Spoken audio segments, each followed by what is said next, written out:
پیش خدمت ہے حالات حاضرہ کا پروگرام جہانما۔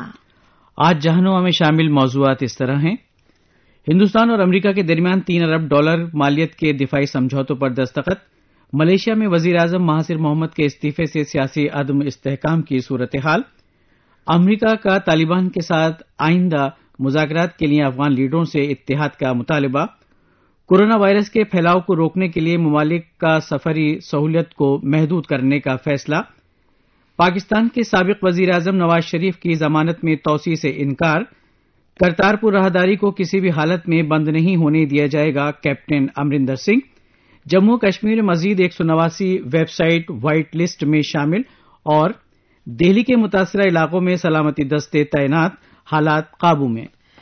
امریکہ کے صدر ڈونلڈ ٹرمپ کے ہندوستان کے 2 روزہ سرکاری دورے کے دوران دونوں ملکوں نے $3 ارب امریکی مالیت کے دفاعی سمجھوتوں پر دستخط کیے ہیں۔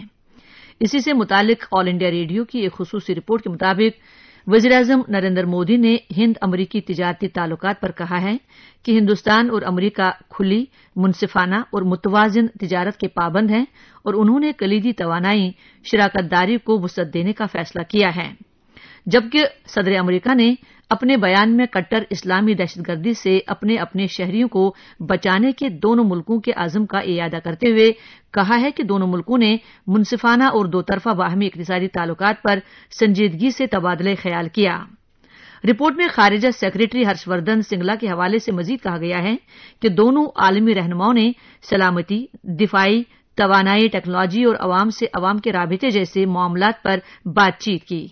جناب سنگلا نے کہا کہ صدر امریکہ کے دورہ ہند سے ہند امریکہ کے درمیان جامع کلیدی عالمی ساجھیداری کو تقویت ملی ہے۔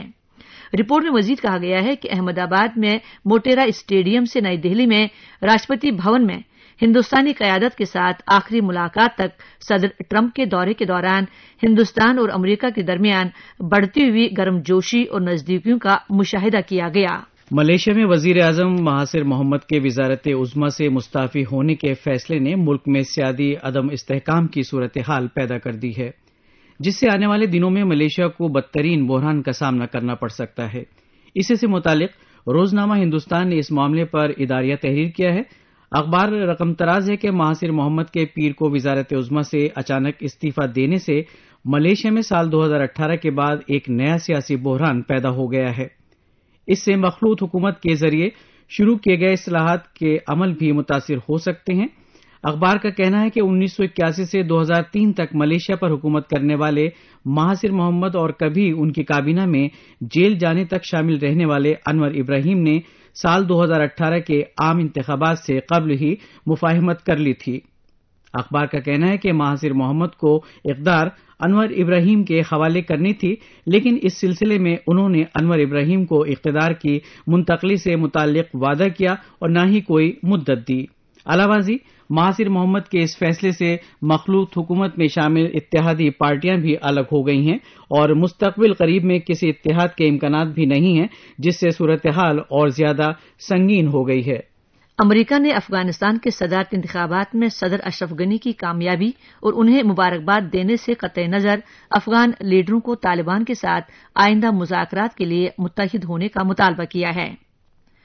روزنامہ پائنیئر نے اپنی ایک رپورٹ میں کہا کہ امریکی وزارت خارجہ کے ترجمان مورگن اورٹاگس نے افغانستان کے صدارتی انتخابات کے نتائج کے ایک ہفتے بعد اپنے ایک بیان میں کہا کہ افغان لیڈر انتشاری عمل سے گریز کریں۔ انہوں نے تصدیق کی کہ صدر اشرف غنی نے جمعرات کو منعقد ہونے والی صدارتی افتتاحی تقریب کو ملتوی کرنے پر رضامندی ظاہر کی ہے۔ اخبار مزید لکھتا ہے کہ افغانستان کے لوگ امن چاہتے ہیں، یہ وقت حق رائے دہی کی سیاست پر خصوصی توجہ مرکوز کرنے کا ہے۔ اس کے ساتھ ملک میں ایک پائیدار امن کے قیام کی بھی سخت ضرورت ہے۔ چین سے شروع ہونے والے کورونا وائرس کی روک تھام کے لیے تمام ممالک احتیاطی اور تدارکی اقدامات کر رہے ہیں اور متعدد ممالک نے سفر کی سہولیتوں کو محدود کرنے کا اعلان کیا ہے۔ اس سے متعلق روزنامہ انڈین ایکسپریس کی ایک رپورٹ میں کہا گیا ہے کہ سوئٹزرلینڈ، کروشیا اور آسٹریلیا میں کورونا وائرس کے پہلے معاملے روشنی میں آئے ہیں۔ اخبار آگے تحریر کرتا ہے کہ چین کے متعدد شہروں میں کورونا وائرس سے متاثرہ افراد کی سنگین صورتحال بنی ہوئی ہے۔ شہروں میں پولیس کی چوکیاں قائم کی گئی ہیں اور متاثرہ شہروں کے مہمانوں کو ہوٹل میں محدود کیا گیا ہے۔ جبکہ متعدد پروازوں کو منسوخ کر دیا گیا ہے۔ اخبار کا کہنا ہے کہ متعدد احتیاطی اور تدارکی اقدامات کے باوجود کورونا وائرس ایسے علاقوں اور ممالک میں بھی پھیلتا جا رہا ہے جو اس پر کنٹرول کرنے کی صلاحیت اور استطاعت رکھتے ہیں۔ اس کے علاوہ جنوبی کوریا اور اٹلی میں بھی اس وائرس کے متاثرین موجود ہیں۔ ان دونوں ممالک کو دنیا کے امیر ترین ممالک میں شمار کیا جاتا ہے۔ پاکستان کے صوبے پنجاب کی حکومت نے سابق وزیراعظم نواز شریف کی ضمانت میں طبی بنیاد پر توسیع کرنے سے انکار کر دیا ہے۔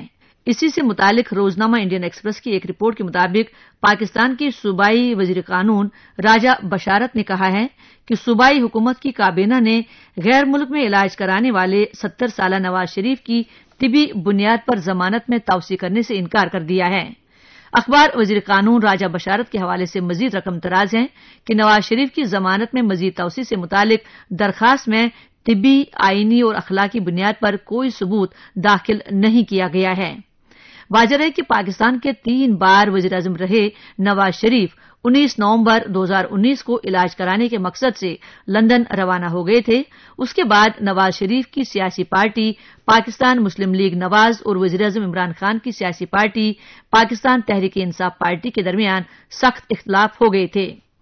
پاکستان کی طاقتور فوج پر تنقید کے معاملے میں قید پشتون کے حقوق کے لیے آواز بلند کرنے والے کارکن منظور پشتین کو رہا کر دیا گیا ہے۔ اسی سے متعلق روزنامہ ہندوستان ٹائمز کی ایک رپورٹ میں کہا گیا ہے کہ پاکستان کی ایک عدالت نے ایک ہفتہ پہلے منظور کی ضمانت منظور کی تھی۔ رپورٹ کے مطابق گزشتہ ہفتے ان کے خلاف ملک کے خلاف غداری، اشتعال انگیز تقاریر، حکومت کے خلاف عوام کا اکسانے اور مجرمانہ سازش کے الزامات کے خلاف حراست میں لیا گیا تھا۔ اخبار آگے مزید تحریر کرتا ہے کہ منظور پشتین نے قید سے رہائی کے بعد کہا کہ ان کی حراست انہیں پشتون کے حقوق کے لیے آواز اٹھانے سے نہیں روک سکتی۔ پاکستان میں اہانت رسول کی مرتکب مسیحی خاتون آسیہ بی بی نے فرانسیسی حکومت سے سیاسی پناہ طلب کی ہے۔ اسی سے متعلق روزنامہ ایشین ایج کی ایک رپورٹ کے مطابق آسیہ بی بی نے ایک فرانسیسی ریڈیو کے ساتھ انٹرویو میں کہا کہ وہ فرانس میں رہنے کی متمنی ہیں۔ وہ کینیڈا جانے کے بعد پہلی بار فرانس پہنچی ہے۔ ان کا کہنا ہے کہ فرانس وہ ملک ہے جہاں انہیں اپنی نئی زندگی ملی ہے۔ واضح ہے کہ آسیہ بی بی کو پاکستان میں اہانت رسول کے الزام میں سزائے موت دی گئی تھی، جس پر پورے ملک میں زبردست ہنگامہ ہوا تھا۔ پنجاب کے وزیر اعلیٰ کیپٹن امرندر سنگھ نے واضح کیا ہے کہ ہندوستان اور پاکستان کے درمیان سلامتی کی نازک صورتحال کے باوجود کرتارپور کوریڈور کھلے روشن دیدار کے لیے کھلا رہے گا۔ اسی سے متعلق روزنامہ اسٹیٹسمین کی ایک رپورٹ میں کہا گیا ہے کہ کیپٹن امرندر سنگھ نے ریاستی اسمبلی میں کہا کہ پاکستان کے ناپاک ارادوں پر کڑی نظر رکھی جا رہی ہے اور کرتارپور راہداری کو کسی حالت میں بند نہیں ہونے دیا جائے گا۔ انہوں نے اپنے بیان میں کہا کہ ملک اور عوام کی سلامتی سے متعلق ظاہر کیے جانے والے خدشات کی نوعیت واقعی سنگین ہے، لیکن سلامتی کو یہ خدشات کرتارپور راہداری کی وجہ سے نہیں ہیں، بلکہ یہ خدشات پاکستان کے ناپاک عزائم کے سبب ہیں جنہیں کسی بھی قیمت پر کامیاب نہیں ہونے دیا جائے گا۔ حالانکہ پاکستان کی جانب سے ریاست میں بدامنی پھیلانے کی مسلسل کوششیں جاری ہیں۔ اس معاملے میں اخبار مزید تحریر کرتا ہے کہ گزشتہ 3 برسوں کے درمیان پنجاب پولیس کے ذریعے پاکستان کے لیے کام کرنے والے 32 کارندوں کو گرفتار کیا گیا ہے۔ 154 دہشت گردوں کو حراست میں لیا گیا ہے اور ان کے قبضے سے بڑی مقدار میں اسلحہ و گولہ بارود ضبط کیا گیا ہے۔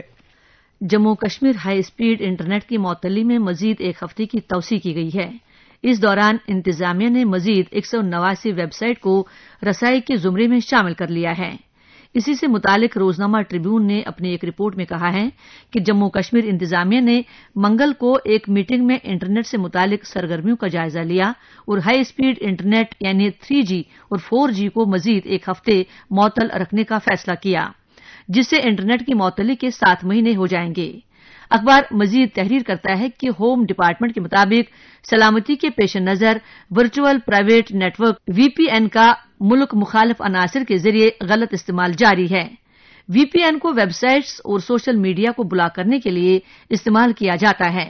اخبار آگے رقم تراز ہے کہ انتظامیہ نے شہریوں کے لیے قابل رسائی ویب سائٹ میں مزید 189 کا اضافہ کیا ہے، جس سے یہ تعداد 1485 سے بڑھ کر 1674 ہو گئی ہے۔ دہلی میں شہر ترمیمی قانون کے معاملے میں تشدد اور فساد کے پیش نظر متاثرہ علاقوں میں سلامتی دستوں کو تعینات کیا گیا ہے اور وزیر داخلہ امت شاہ نے صورتحال کو قابو میں قرار دیا ہے۔ اسی سے متعلق آل انڈیا ریڈیو کی خصوصی رپورٹ میں کہا گیا کہ وزیر داخلہ امت شاہ نے متاثرہ علاقوں کی تازہ ترین صورتحال کے جائزے کے لیے منعقدہ ایک میٹنگ کے بعد کہا کہ متاثرہ علاقوں میں امن و قانون کے لیے کوششیں کی جا رہی ہیں اور صورتحال قابو میں ہے۔ اس میٹنگ میں دہلی کے لیفٹیننٹ گورنر انل بیجل، وزیر اعلیٰ اروند کیجریوال، اعلیٰ اہلکاروں اور سیاسی پارٹیوں کے نمائندوں نے شرکت کی۔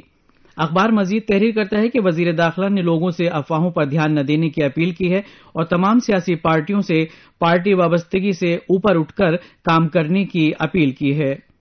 رپورٹ میں دہلی پولیس کے حوالے سے کہا گیا کہ مشرقی دہلی کے متاثرہ علاقوں میں آتش زنی کے لیے 11 FIR درج کی گئی ہیں۔